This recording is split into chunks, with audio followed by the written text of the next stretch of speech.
शर्मा और आपका बहुत बहुत स्वागत करता हूं अपने चैनल एरोमा केमिस्ट्री क्लासेस। और अगस्त का पेपर कैसा होगा, सभी की धड़कनें थमी हुई और सभी इस बात का कि सर ये पेपर इजी आया हो और अगला पेपर टफ हो जाए।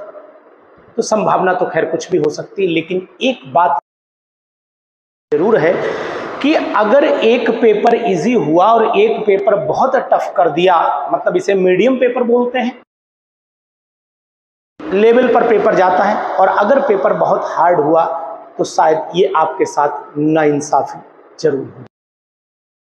मेरा जो मानना है, मेरा जो अनुमान है, और जैसा कि मैंने इससे पहले भी अनुमान आपको दिया था कि पेपर 2 अगस्त का वैसा ही आया, तो अब 10 अगस्त की बात आज कर लेते हैं कि आखिर 10 अगस्त का पेपर कैसा होगा और कहां से कैटेगरी के होंगे ये क्वेश्चंस।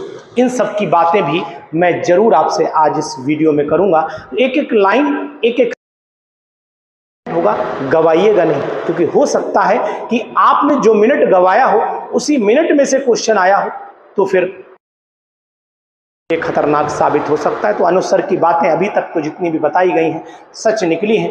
अब आगे होगी नहीं होगी मैं नहीं जानता, करता हूं। देखिए, स्ट्रक्चर ऑफ एटम जब आप पढ़ करके जाइएगा तो मैं आपको बताऊंगा कि इतने टॉपिक, मैंने 16 टॉपिक सेलेक्ट किए हैं, कहां से क्या बातें पूछी जा सकती, क्या संभावनाएं हैं। स्ट्रक्चर ऑफ एटम से जब पढ़ करके जाना तो एक तो बोहर का मॉडल पढ़ लेना, डी ब्रॉगली की इक्वेशन पढ़ लेना, डी ब्रॉगली की इक्वेशन पढ़ लीजिएगा, और इसी के साथ साथ आप कैलकुलेशन पढ़ करके जाइएगा। जहां पर एंगुलर और रेडियल नोड होते हैं उनकी कैलकुलेशन भी एक बार रिवाइज करके चलिए। मेन टॉपिक लिख दिए, केमिकल बॉन्डिंग से हाइब्रिडाइजेशन पर फोकस करके जाइएगा, डाइपोल मोमेंट से फोकस करके जाइएगा कि क्वेश्चन मिलेगा। यहीं पर हाइड्रोजन बॉन्डिंग से जो एक्सेप्शंस होते हैं हाइड्रोजन बॉन्डिंग में, मतलब कहां किसका ज्यादा स्ट्रॉन्ग बॉन्ड होगा, किसका वीक बॉन्ड होगा, इस कैटेगरी के क्वेश्चन भी ढूंढ करके पढ़ के जाइएगा। और यहीं पर डाइपोल मोमेंट से ऑर्बिटल थ्योरी और वैलेंस बॉन्ड थ्योरी और वेस्पर थ्योरी के एग्जाम्पल जरूर पढ़ करके जाइएगा। तो इस बार हो सकता है पीरियोडिक टेबल में जितने भी, चाहे पी ब्लॉक हो, चाहे डी हो, चाहे एफ हो, सभी के इलेक्ट्रॉनिक कन्फिगरेशन याद कर लीजिएगा। वैलेंस क्या कहते हैं, जैसे alkali metal, alkaline earth metals, halogens कहते हैं। इनमें एक्सेप्शन वाले इस बार क्वेश्चन आने के चांस मुझे दिख, जो आने के चांस है उसको गवाना नहीं है, पढ़ के चले जाइएगा, आपको मदद मिल जाएगी 100%। यहाँ पे इस बार जो क्वेश्चन है वो ये, कौन सा एलिमेंट है जिसकी ऑक्सीडेशन स्टेट सबसे हाईएस्ट होती है, ऐसा कौन सा एलिमेंट है जिसकी इलेक्ट्रोनेगेटिव पावर सबसे ज्यादा होती है, ऐसा कौन सा एलिमेंट सबसे ज्यादा होती है, ये बताइए कि हाइड्रोजन की पोजीशन कहां पर है, ये बताइए कि जो लैंथेनॉइड है उनको रेयर अर्थ क्यों बोलते हैं, मिक्स्ड मेटल आने की भी लीजिएगा। केमिकल काइनेटिक्स से ऑर्डर ऑफ रिएक्शन निकालना, हाफ लाइफ की कैलकुलेशन, मॉलिक्यूलरिटी और आर्हेनियस का इस बार इक्वेशन जो है वो एक्टिवेशन एनर्जी के टर्म में पूछे जाने की संभावना दिखाई दे रही है। होता है, इस बात को जरूर पढ़ लेना।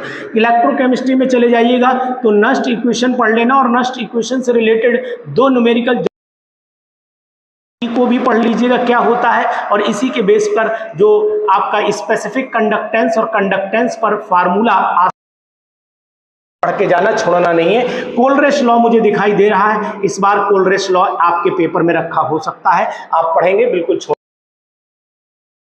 फर्स्ट लॉ यानी W = -2.303 nRT log V2/V1 पर क्वेश्चन आ सकता है। एंथैल्पी का जो फार्मूला मैंने पढ़ाया था उस पे, और डेल्टा G पर भी क्वेश्चन आने की संभावना है। ये टॉपिक को पूरा प्रिपेयर कर लीजिएगा, चाहे यहाँ पर इंडक्टिव इफेक्ट हो, चाहे रेजोनेंस इफेक्ट हो, चाहे आपसे यहाँ पर सिंपल वे में हाइपर क्वेश्चन आपको मिले, मेरा उम्मीद, मेरा भरोसा है रेजोनेंस पर क्वेश्चन आपको मिल सकता है। यहाँ पर इलेक्ट्रोफाइल न्यूक्लियोफाइल से दावा करके देता हूँ क्वेश्चन आएगा, इसका मतलब यहाँ इलेक्ट्रोफाइल न्यूक्लियोफाइल आना तय है। फ्री रेडिकल मैकेनिज्म भी आपसे जीओसी में पूछी जा सकती है। SN1 SN2 पर फोकस करके जाना। मिलेगा मेरे प्यारे बच्चों, ध्यान दो।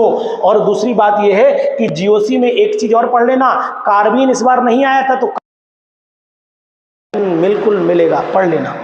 इसके बाद आइसोमेरिज्म पे जाना, सिस ट्रांस इजेड सिस्टम को पढ़ना और आरएस सिस्टम को जरूर पढ़ लेना। 3 साइक्लोप्रोपेन, ब्यूटेन, साइक्लोहेक्सेन और पेंटेन पढ़ लेना, इससे ज्यादा पढ़ने की जरूरत नहीं है। बेयर का फार्मूला, बेयर्स की जो स्ट्रेंथ थ्योरी उसका ज्यादा होता है, ये पढ़ लेना। कौन स्टेबल फॉर्म होती है ज्यादा, कौन कम स्टेबल, ये पढ़ लीजिएगा कन्फर्मेशन आइसोमेरिज्म में। और आइसोमेरिज्म फोकस कर लेना कीटो इनॉल पर, है ना, इस पे जरा ध्यान देना। नॉन एक्वस सॉल्वेंट में चले जाना, इस बार अमोनिया पूछा है, अगले बनेगा पूरी तरीके से, तो SO2 को जरूर पढ़ लीजिएगा। इनोलेट में चले जाइए, यहाँ एसिटो एसिटिक एस्टर के साथ साथ में इस बार मेलोनिक और मेलोनिक एस्टर पर आपको बता देना चाहूंगा कि मेलोनिक एस्टर में आप इस बात का भी ध्यान दीजिएगा कि मेलोनिक एस्टर में क्या, कौन ज्यादा एक्टिव हाइड्रोजन होगा, कहां ज्यादा रिएक्टिविटी होगी, ये पूछ सकते हैं, ये जरूर पढ़ लेना। ज्यादा बड़े चक्कर में मत फंसे रहना, समय अभी भी 10 दिन है, इधर उधर की किताबों में ना फंसो, इधर उधर के नोट्स में ना फंसो, इधर उधर की वीडियोस में ना फंसो, उन लोगों से के चक्कर पूरा दावा बना रहे हैं कि बोले ये आएगा वो आएगा, ना चक्कर में ना फंसिए आप। जो बता रहा हूं पढ़ के चले जाना, क्वेश्चन मिलना तय है, जैसा कि 2 अगस्त में 100% होगा। फोटो केमिस्ट्री में चले जाइए, फोटो केमिस्ट्री की मैं बात करता हूं तो यहाँ पर फ्लोरिसेंस और फॉस्फोरिसेंस में इस बार उन्होंने क्या एग्जाम्पल, क्या डेफिनेशन क्या ना, इस बार पूछेंगे क्वांटम यील्ड क्या होती है, इस बार पूछेंगे ये बताओ कि ये जो फ्लोरिसेंस होता है इसमें ट्रांजिशन कौन सा होता है, इनके एग्जाम्पल बता दो, ये पूछेंगे इस बार, ध्यान दो। और ये भी पूछ सकते हैं इसमें फोटोकेमिस्ट्री का लॉ कौन सा है। स्पेक्ट्रोस्कोपी में NMR मैंने हमेशा बोला है, इस बार सिग्नल नहीं आया था, इस बार हो सकता है सिग्नल निकालने के लिए आ जाए। और EPR का इस बार ये भी पूछ सकते हैं कि बताओ किस कंसेप्ट पर ये काम करती है। SR EPR एक ही बात है। मास रेजोनेंस पर भी आप चले जाइए, एग्जाम्पल जरूर याद कर लेना और ये क्या डिटेक्शन करता है। और IR में एक चीज ध्यान देना कि IR में फंक्शनल ग्रुप की वेवलेंथ जरूर याद कर लेना, वो के एलिमेंट में ऑक्सीडाइजिंग प्रॉपर्टी पढ़ लेना, जैसा कि मैंने हमेशा बताया ऑक्सीडाइजिंग पढ़ लेना, एक्सेप्शंस पढ़ लेना इसके अंदर। और में एक काम और कर लेना, इलेक्ट्रोड पोटेंशियल की जानकारी, इनके alloy formation, catalytic formation, D2D transition, coloured क्यों होते हैं, और K2Cr27 का इक्विवेलेंट वेट जरूर निकाल के चले जाना। और हो सकता है उनकी ऑक्सीडाइजिंग प्रॉपर्टी और कलर भी आपसे पूछ लें। कोऑर्डिनेशन में अगर पढ़ना चाहोगे तो इस बार वर्नर्स की कोऑर्डिनेशन थ्योरी भी ध्यान दीजिएगा। और इसमें कोऑर्डिनेशन में इस बार एक चीज और फोकस करके जाए, कोऑर्डिनेशन की जरूर देख लीजिएगा कि आइसोमेरिज्म कौन कौन सी किस कंपाउंड में कौन से शो करेगा, कौन ट्रांस, जो से शो करेगा क्या वो ऑप्टिकली एक्टिव होगा, किस कैटेगरी में आते हैं। और दूसरी बात यह है इसमें वैलेंस बॉन्ड थ्योरी के अकॉर्डिंग, VBT के अकॉर्डिंग ये जरूर पढ़ लीजिएगा, है टेट्राहेड्रल है, ऑक्टाहेड्रल है, किस बेस पर स्ट्रक्चर है, ये जरूर पढ़ करके जाइएगा 10 अगस्त को। और दूसरी चीज है कि जिसमें जो CFT है, ये कौन सा ऐसी थ्योरी है जो ये बताती है कि बॉन्ड आयनिक है, कौन सी थ्योरी है जो बताती है कोवेलेंट है, स्ट्रॉन्ग फील्ड लिगेंड क्या होता है, क्या होती है, स्पेक्ट्रोकेमिकल सीरीज का स्ट्रॉन्ग लिगेंड कौन सा होता है, EDT एक कैसा लिगेंड है ना। इस तरीके के एग्जांपल हेक्साडेंटेट के एग्जाम्पल जरूर पढ़ लेना। और एक IPSC नेम जनरल है, आप कर सकते हैं। और IPSC नेम अधिकतर मैं जो बताता हूँ वो मिलता है पेपर में, चाहे बिहार को देखो और चाहे आप इसका जो GIC का हुआ था उसका देख लो, आप हर किसी में मिलता है, तो आपको यहाँ पर भी मिलेगा। एल्केन इनकी रिएक्टिविटी किसकी ज्यादा होती है, सेटजेफ रूल कौन सा होता है, मार्कोनिकॉफ रूल कौन सा होता है, कहाँ अप्लाई होता है, और कौन सी रिएक्शन प्रोसीड कर जाएगी, कौन फ्री रेडिकल के थ्रू चलती है, कौन सब्स्टिट्यूशन के थ्रू चलती है, कौन एडिशन के थ्रू चलती है, इनको तीनों को डिस्टिंग्विश कौन से लेना। और उसके बाद साइक्लो एल्केन में कुछ एग्जांपल्स पढ़ लीजिएगा। सॉलिड स्टेट में ब्रैग्स इक्वेशन जरूर इस बार पढ़ लेना, क्योंकि आपके में आ सकती है। इंडिसेस आप पढ़ लेना, इसमें आपके में आ सकते हैं। और गैस में वहां पर रूट मीन स्क्वायर वेलोसिटी में रेशियो पूछा, आपके में फार्मूला पूछेंगे, बताओ मोस्ट सही है, बताओ RMS का फार्मूला कौन सा सही है, बताओ एवरेज वेलोसिटी का कौन सही है, मैक्सवेल डिस्ट्रीब्यूशन इक्वेशन कौन सी होती है, बताइए। ये वैन डर वाल गैस का कब हो जाता है, कब नहीं हो जाता है, टेम्परेचर का, क्रिटिकल टेम्परेचर, क्रिटिकल प्रेशर, ये जरूर पढ़ लेना। और वैन डर वाल गैस इक्वेशन, लो टेम्परेचर पर जरूर पढ़ के जाना क्या आती है, ये आ सकता है क्योंकि अब यही क्वेश्चन बचे हैं जो मैं आपको बोल रहा हूं। और उसके बाद नेम रिएक्शन पर चले जाना। नेम रिएक्शन में इस बार रीमर टीमन आने वाली है, रीमर टीमर आने वाली है, रीमर टीमन को जरूर पढ़ लेना। रीमर टीमन नहीं है, इसी में आप ध्यान दीजिए। इस बार फ्राइज रीअरेंजमेंट भी पढ़ लेना और कैनिजारो, इन कैनिजारो रिएक्शन इतनी पढ़ लेना, ज्यादा आप चक्कर में ना फंसिएगा। वुड सोर्स तो जनरल है, आपको आती हैं, पढ़ी के जाएंगे ही जाएंगे, लेकिन इन पर ज्यादा फोकस कर लेना। मुझे पर और कैनिजारो एल्डोल पर ज्यादा मेरा फोकस है, इनमें से इक्वेशन आनी चाहिए। तो ये मैंने कुछ आपको नॉर्मल सभी पॉइंट नहीं बताए, लेकिन कुछ 10 अगस्त के पेपर का क्या लेवल होगा ये बात भी आपको बता दूं कि 10 अगस्त का जो पेपर होगा ये नोट कर लो हुआ है। जैसा कि मैंने 2 अगस्त के पेपर में दावा आपसे किया था, इस पेपर का लेवल इस पेपर के लेवल से कहां जाएगा ये हो सकता है 5 से 7 नंबर का दायरा इस पेपर पर इधर या उधर होगा। ये सरल तो नहीं जाएगा, ये निश्चित है ये पेपर, लेकिन ये भी नहीं है कि आपके लिए बहुत बड़ा ये पेपर डेंजर बन जाए, ये भी संभावना बिल्कुल नहीं, क्योंकि गवर्नमेंट को ये भी डिसीजन लेना पड़ता है कि एक पेपर अगर हमने इजी बनाया है और दूसरा हार्ड बना दिया तो बच्चों की कंपैरिजन की क्षमता सरकार के ऊपर एक, तो ऐसा नहीं है कि बाकी लोग जो मेरे साथी भाई बहनें घबरा रही हैं। एक बहन का मेरे पास फोन भी आया था कि सर मुझे डर लग रहा है। अगर इनके साथ सरल हो चुका है तो आपके साथ बुरा नहीं होगा, निश्चित है पेपर अच्छा होगा। फिर मैं बोल रहा हूं पेपर का लेवल और जो आया है इससे अबव नहीं जाएगा। 5 क्वेश्चन का मान लीजिए प्लस माइनस 5 क्वेश्चन ये ऊपर नीचे हो सकते हैं, उनके में आए हो आपके में हो सकता है 5 आ जाए, या हो सकता है आप में 5 इजी रह जाए। तो ऐसी संभावनाएं, आप घबराइएगा नहीं। आज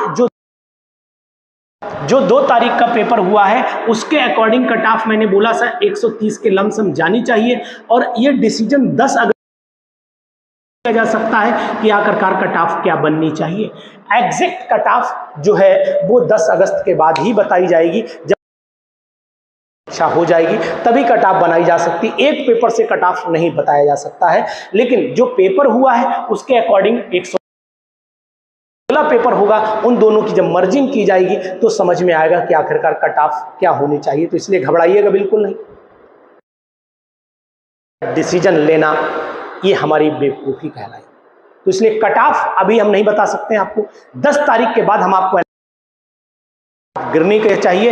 अभी तक की ऑल ओवर इंडिया के जितनी भी एग्जाम हुए हैं उन सभी एग्जाम को अगर मैं नोटिस करता हूं तो ये सभी बातें लगभग 95 से 99% तक सत्य निकली हैं, क्योंकि ये मैं नहीं बोलता हूं, ये जो तजुर्बा शेयर होता है और आप लोग जो मुझे बताते हो उनका अनुभव मैं आपके साथ शेयर करता हूं। मैं कुछ नहीं, मेरे पास कुछ नहीं, और मैं जब यहां पर बोलता हूं तो सरस्वती माँ की मेरे ऊपर बहुत बड़ी कृपा है कि ना तो मुझे केमिस्ट्री की सी आती है, ऊपर वाला मुझे कैसे बुलवाता है यहाँ खड़े होकर के, और क्या शब्द मैं बोलता हूँ ये मुझे खुद नहीं जानता हूँ। सरस्वती खड़ी होके ये कहती कि अनु शर्मा ये बोलिए, वही मैं बोलता हूँ। बाकी मेरी हिम्मत नहीं, मेरी ताकत नहीं, मेरा वजूद नहीं मैं बोल पाऊँ। मैं केमिस्ट्री का सी नहीं जानता हूँ, सिर्फ वही मुझसे करवाती हैं और वही मुझसे बुलवाती हैं। बच्चों को ये बताओ ये आएगा, और वही मैं बोलता हूँ। तो इसलिए मैं कुछ नहीं बोलता हूँ, मुझे कोई ज्ञान नहीं, मैं ज्ञान के मामले में, लेकिन उस शून्य में जो कुछ भी जुड़ता है वो सब मेरी सरस्वती माँ की देन है। और इसीलिए मैंने इस पर मैं आपको ये वीडियो बना करके दे रहा हूँ, उसका नाम भी सरस्वती सदन रखा हुआ है। तो यहाँ पर सरस्वती माँ का वास होता है, चीज़ें आप तक मैं पहुँचाता हूँ जो मुझे ऊपर से आदेश होता है। बाकी मैं केमिस्ट्री किसी नहीं जानता, आपसे फिर बोल रहा हूँ, ना किसी तरीके से कोई चाहता हूँ कि जिससे आप लोगों का कहीं से कहीं तक अहित हो। मैं ये चाहता हूँ कि आप सभी का सिलेक्शन हो, और ये आप सिलेक्शन के दायरे को पाने के लिए आपको एक छोटी सी लड़ाई तो लड़नी ही पड़ेगी। अगर ये लड़ाई लड़ते हैं आप, कि वास्तव में आप जंग में उतरने के लायक है, आपका वजूद जंग में उतरने के लायक है। तो उतरिए, घबराइए बिल्कुल नहीं, दूसरों को कहने पर मत आइए। दूसरा कह रहा है पेपर ऐसा आएगा वैसा आएगा, अरे दूसरा क्या कह रहा है, दूसरों के चक्कर में बिल्कुल ना फंसिए। मुझ पे भरोसा करिए, ऊपर वाले पे भरोसा करिए और अपने माँ बाप पर भरोसा करिए कि जिन्होंने आपको इस लेवल पर, कि जिस लेवल पर आप पहुंचे उस लेवल को, मुकाम को हासिल करके आए और 10 अगस्त को परचम लहरा करके आए, झंडा ऊंचा सैल्यूट मारे कि नहीं सर देखिए वाकई में आप सही कहते थे, हम वही करके आए जो आप चाहते थे, आपकी जो उम्मीद है उस पर आप घबराइएगा नहीं, टेंशन फ्री रहिए, मस्त रहिए, एक आध पिक्चर देख डालिए यार बढ़िया करके है, और उसके बाद ये हल्का सा रिवीजन कर लीजिए। इसलिए प्रेशर नहीं लेना, विदाउट प्रेशर काम करना है। और आज आप ये बात भी जान लो कि टेंशन नहीं लेना, हुई है बस मेहनत और कर्म करते रहना है, सरस्वती माँ हम पर कृपा जरूर करेंगी। और हमारे नसीब में अगर ये लिखता और अगर नहीं लिखा है तो कोई हमें दे नहीं सकता, क्योंकि कर्म हम अपने पूरे करेंगे और उस कर्म में हम शिक्षक बनेंगे तो हमें दुनिया की कोई ताकत रोक नहीं पाएगी। इसलिए पूरे भरोसे के साथ करिए, टेंशन फ्री, कॉन्फिडेंस आपको जरूर आएगा। और जितनी भी बहनें परेशान हैं, परेशान बिल्कुल मत हो, ईश्वर पर भरोसा करिए। मैं तो सिर्फ एक चीज जानता हूं, है कि अगर मान लीजिए कहीं पर भी ऐसी सिचुएशन पैदा हो जाती है कि जब मैं ये सोचना मैं परेशान हो, जब डिसीजन लेने की क्षमताएं आपकी खत्म हो जाए तो फिर ऊपर वाले को छोड़ देना चाहिए। तैयारी करिए, कर्म करिए, रिजल्ट क्या होगा क्या नहीं होगा सब ऊपर वाले पे छोड़ दीजिए, जो होगा आपके सिलेक्शन के लिए। Thank you.